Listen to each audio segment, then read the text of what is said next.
There was a very big movement started after Periyar joined in the struggle. So ladies, they with children, they participated in the agitation. What happened? One conference, they declared, ladies declared, from today onwards, Periyar, I mean, at that time his name is Sir E.V. Ramasamy. They said, from today onwards, you should call him only Periyar. Oh. They have made one resolution in their conference. ಹೆಣ್ಮಕ್ಳು ಕೊಟ್ಟಿದ್ದ title ಹೆಣ್ಮಕ್ಳು ಕೊಟ್ಟಿ ಟೈಟ್ಲೇ Periyar.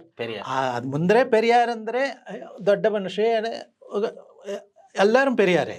Okay okay. But that women's conference, the ladies, they made resolution. They made a resolution.